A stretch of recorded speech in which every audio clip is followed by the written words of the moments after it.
जो लोग रोजगार देने के नाम पर आपकी जमीनें अपने नाम लिखवा लेते हैं, आप याद रखिए, एक और लालटेन का दौर वाला बिहार था। कांग्रेस और आरजेडी गरीबों, दलितों, पिछड़ों और आदिवासियों के नाम पर राजनीति करते आए हैं। आने वाले समय में जैसे पश्चिमी भारत में मुंबई है, वैसे ही पूरब में मोतीहारी का नाम हो। बिहार विधानसभा चुनाव धीरे धीरे करीब आ रहा है और सियासत का पारा अब रोज नई ऊंचाइयां छू रहा है। एक एक रैली, एक एक बयान अब वोट बैंक को साधने का जरिया बन चुका है। हर पार्टी अब जनता को लुभाने में जुट गई है। कोई वादों की बारिश कर रहा है तो कोई विरोधियों पर शब्द के बाण चला रहा है। ऐसे ही माहौल में आज प्रधानमंत्री नरेंद्र मोदी बिहार के मोतिहारी पहुंचे, जहां उन्होंने प्रदेश को 7,200 करोड़ रुपए से भी ज्यादा की योजनाओं का तोहफा दिया है। लेकिन मंच पर सिर्फ विकास की बात नहीं हुई, बल्कि विपक्ष को जवाब भी मिला, वो भी प्रधानमंत्री के अंदाज में।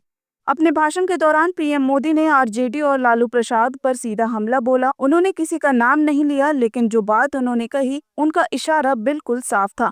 उन्होंने कहा कि एक दौर था जब बिहार में नौकरी के नाम पर युवाओं के परिवारों से जमीन लिखवा ली जाती थी।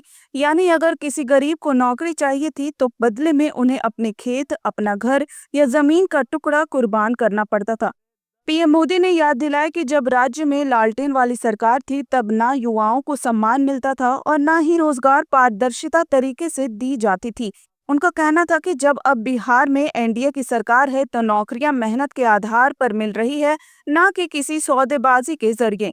दरअसल पीएम का यह बयान ऐसे वक्त पर सामने आया है जब लालू यादव पहले से ही लैंड फॉर जॉब मामले में कानूनी मुसीबतों में घिरे हुए हैं, और इसी दिन सुप्रीम कोर्ट ने इस मामले की सुनवाई से इनकार कर दिया, यह कहते हुए कि मामला अभी निचली अदालत में लंबित है।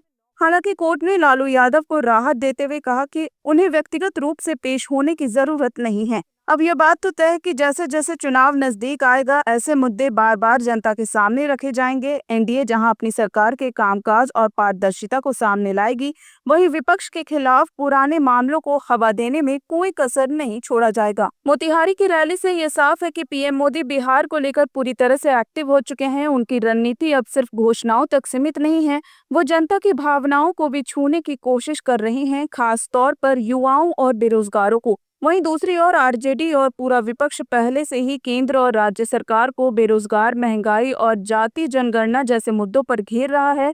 लेकिन अब पीएम मोदी की तरफ से विपक्ष की कथित सियासी ब्लैकमेलिंग का जवाब सीधे मैदान से मिलने लगा है।